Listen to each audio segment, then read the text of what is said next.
A gente traz um assunto exclusivo aqui da Revista Oeste. Em Boa Vista, capital do estado de Roraima, 9 corpos foram encontrados numa área supostamente utilizada por facções venezuelanas. Segundo informações preliminares, a maioria dos cadáveres localizados na região estavam em avançado estado de decomposição. Peritos trabalham na identificação dos corpos. E é sobre esse assunto que nós vamos conversar agora com o deputado Nicolete, do União de Roraima. Ele é autor da denúncia sobre o crescimento da onda de violência por causa da migração de facções criminosas da Venezuela para a região. É hora de entrevista em Oeste Sem Filtro.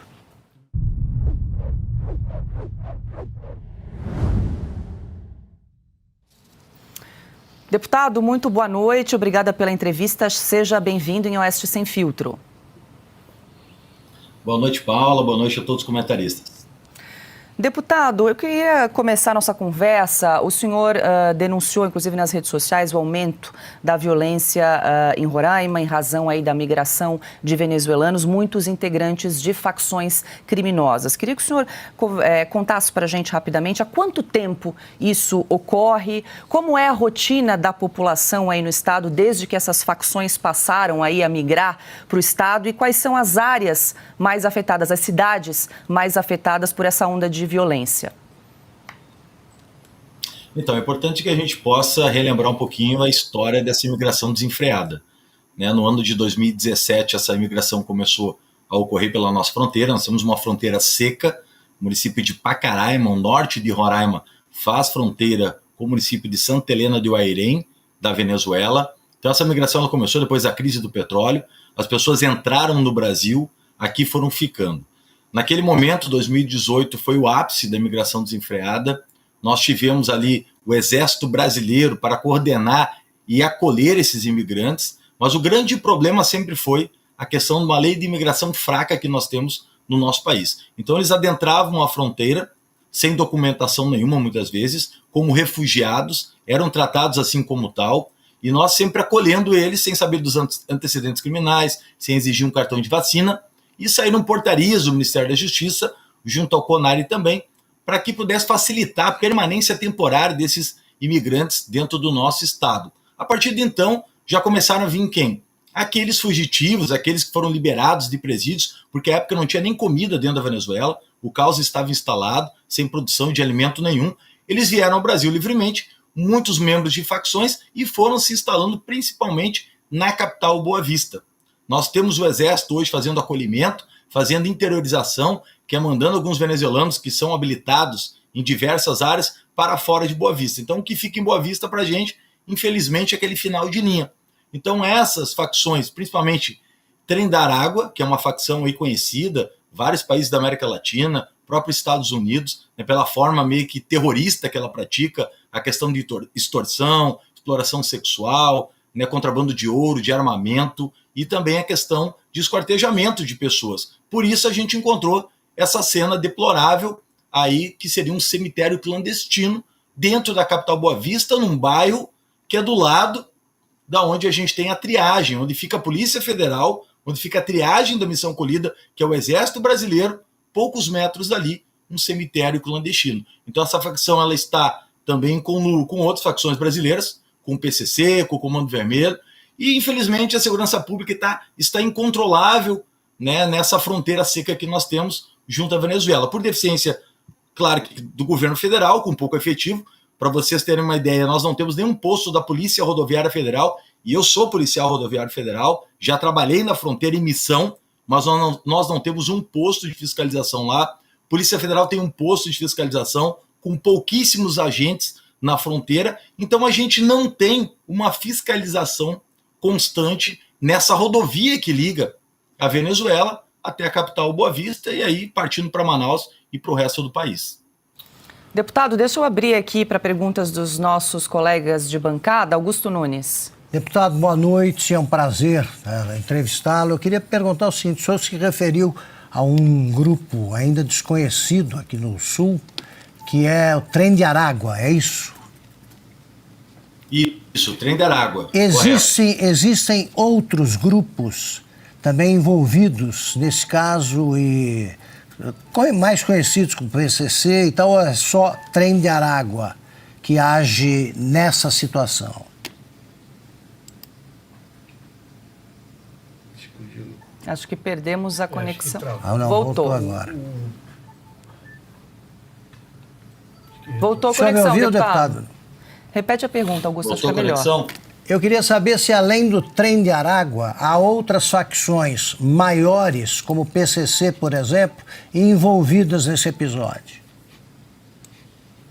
Então, o que a gente sabe sumariamente pela polícia é que é o Trem de Aragua, né? O Trem de Aragua, ele é uma facção que está surgindo com força agora na América Latina. Então, com relação ao PCC, a gente não sabe ainda do envolvimento. Então, essa denúncia veio depois que um olheiro dessa facção, Trem de Aragua, ele saiu fugido, que ele seria executado por essa facção lá em Boa Vista, e ele foi pego por populares. Os populares chamaram a polícia militar, e a polícia militar deu aquela pequena pressão nele, e ele acabou falando, eu participei de algumas execuções, eu vi algumas execuções, e os corpos estão enterrados naquele terreno ali aos fundos, né, da seleção de triagem dos venezuelanos. Então, foi assim que identificaram a questão desses corpos no cemitério clandestino, e essa facção é aquela que domina. Nós temos hoje o Comando Vermelho, nós temos o PCC também, mas até então esses crimes violentos, eles não vinham acontecendo no nosso estado. Começaram no ano passado, com esquartejamentos, encontrando muitas vezes corpos em lixos, né, em terrenos baldios, e agora esse cemitério clandestino, né, vindo à tona aí, para a gente ver como realmente está entranhada toda essa facção com relação à fronteira do país. O deputado, e como é que isso está interferindo na rotina da população local com essa onda de violência? Tem interferido, por exemplo, no comércio, no dia a dia das pessoas mesmo? Para que todos saibam, a capital de Boa Vista é uma capital pequena, né? Hoje, segundo o IBGE, nós temos mais de 700 mil habitantes, mas isso é um bairro de São Paulo, então é bem concentrado na capital Boa Vista. Roraima com 700 mil, nós temos Boa Vista, então, com 400 mil habitantes. Os bairros da cidade, onde tem esses abrigos de acolhimento da Missão Acolhida, que o Exército Brasileiro, junto com as ONGs internacionais, estão ali para ajudar os venezuelanos, esses bairros eles já estão sendo bairros esquecidos pela população. Então, se instalaram esses abrigos ali, em torno desses abrigos tem a criminalidade aumentando, então assassinatos ali durante o dia, nós temos exploração sexual em bairros, né, ocupados por pessoas que eram brasileiras, que hoje estão saindo desses bairros. Então, a situação econômica, né, e também da valorização desses imóveis foi atingida já há mais de 3, 4 anos, e nós temos agora o medo das pessoas de poderem até sair de casa ou então andarem pelas ruas de uma cidade que até então, de 10 anos atrás, a gente dormia janelas abertas, portas. Então, hoje, a insegurança pública ela se tomou conta da nossa capital, Boa Vista, por conta dessa meada.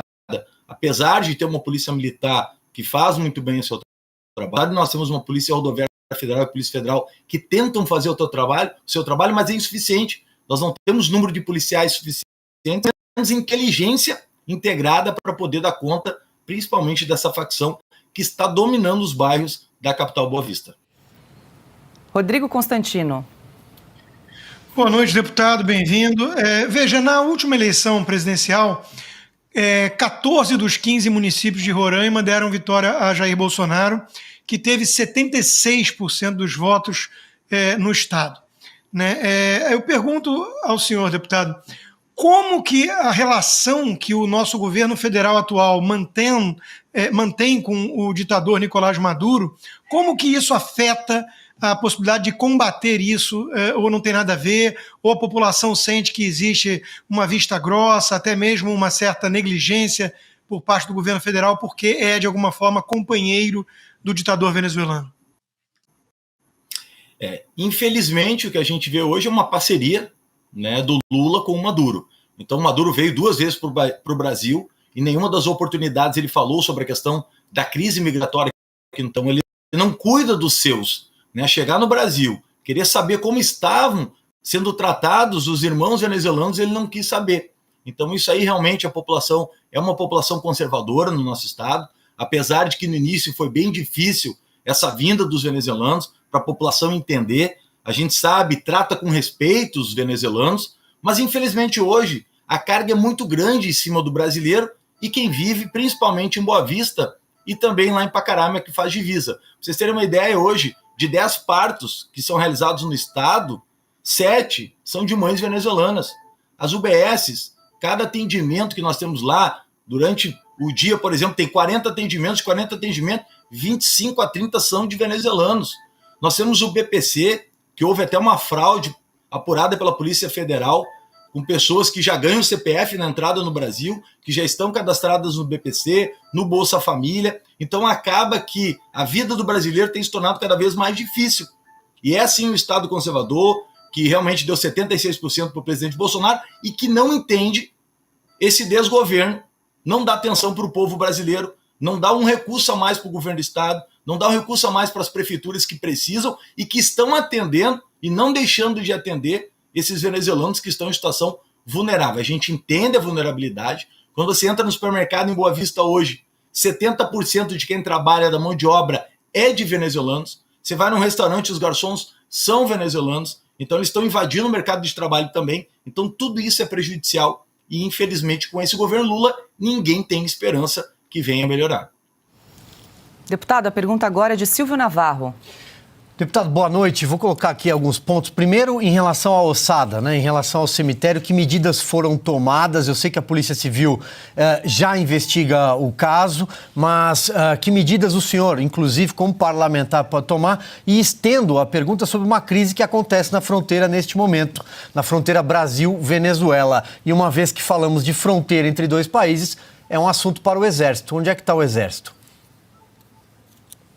Pois é, a minha pergunta é a mesma. Nós temos um destacamento do Exército Brasileiro, né, destacamento de fronteira, só que infelizmente nem o Exército, nem a PRF e nem a Polícia Federal visualizaram uma invasão ao território e soberania brasileira. Eu gostaria de citar aqui um exemplo. Eu sou PRF, nós tivemos um caso recentemente de colegas PRF em perseguição de um contrabando. Eles adentraram ao território da fronteira seca, cerca de 150 metros, e logo ali a Força Armada Venezuelana prendeu os policiais rodoviários federais. Teve também a perseguição do Giro, que é uma que nós temos aqui da Polícia Militar, em perseguição, adentraram a fronteira cerca de 50 metros e foram presos também pelas Forças Armadas da Venezuela. Da fronteira dela. O Brasil, infelizmente, não está guardando. A nossa função do Exército, e eu respeito o Exército, que eu fui sargento do Exército há 14 anos, só que hoje o Exército está preocupado em acolher os venezuelanos. Só está preocupado na fronteira com os abrigos venezuelanos. O recurso que eles recebem são 250 milhões ao ano para cuidar dos venezuelanos. Mas a gente não está cuidando da nossa soberania com esse desgoverno Lula. Ele não está preocupado com a segurança nacional. Daqui um pouco a gente vai ver a Venezuela, em vez de ir para Essequibo, para a Guiana Inglesa, ela invadindo Pacaraima e realmente tomando o território brasileiro e anexando a ditadura do Nicolás Maduro. Com relação ao ossado, o que a gente tem feito é cobrar do governo estadual, porque ele também é responsável com relação às facções criminosas. A gente precisa do governo estadual com mais efetivo nas polícias, tanto a Polícia Militar quanto a Polícia Civil. Então, cobrando aí realmente que a gente possa fazer um serviço melhor, mas fazendo concurso público para a gente ter mais profissionais. Esses profissionais são de excelência, já fazem um bom trabalho, mas é insuficiente. Eu já falei, a população aumentou do último censo de 2010 para 2020, censo do IBGE, mais de 40% em Roraima. Nós precisamos aumentar as forças policiais, são insuficientes, precisamos mais policiais, e o serviço de inteligência também na fronteira, interligado, e com o Exército Brasileiro, com ordens de quem deveria comandar, mas como que um condenado vai comandar as Forças Armadas? As Forças Armadas eram para estar ali realmente presente, porque está tendo um exercício militar da Venezuela há dias.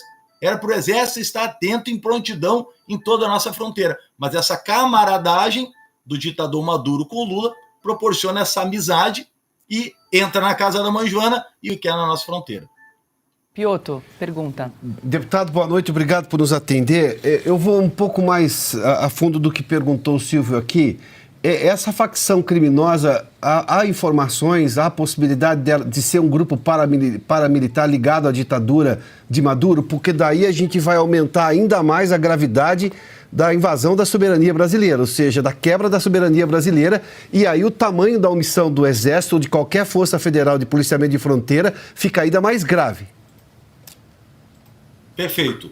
Eu estava até lendo sobre o Trem de Aragua, para a gente poder ter um conhecimento maior com alguns pesquisadores sobre essa facção, e há sim relatos de que o Estado venezuelano está presente sim, em parte de algumas ações dessa facção criminosa. Tanto é que ele conseguiu instalar um presídio dentro da Venezuela, acho que em 2017, com a ajuda de agentes do Estado. Então a preocupação grande nossa é realmente isso que você colocou aqui, que o Estado venezuelano está usando a facção para adentrar o Brasil, para aqui fazer o tráfico de ouro, o tráfico de drogas, o tráfico de armamento, mas também para já começar a tomar posse do território nacional. E é isso que está acontecendo aos poucos. E essa demonstração de fraqueza, né, da nossa proteção do Exército Brasileiro, isso demonstra que eles possam estar, sim, no caminho certo do que eles devem estar desejando, que é o município de Pacará, rico em riquezas naturais que a gente não explora, não temos legislação nenhuma para explorar os minerais aqui dentro, que considera-se uma área indígena também, o município de Pacará, em torno dela, nessa fronteira, mas eles estão querendo, com certeza, entrar no território através não só da facção, mas dos agentes de Estado, participando aí, então, de todos esses atos. Deputado Nicoletti, quero agradecer a atenção, a entrevista aqui em Oeste Sem Filtro. Deputado do União de Roraima, obrigada, parabéns pelo trabalho, até uma próxima. Obrigado, boa noite a todos.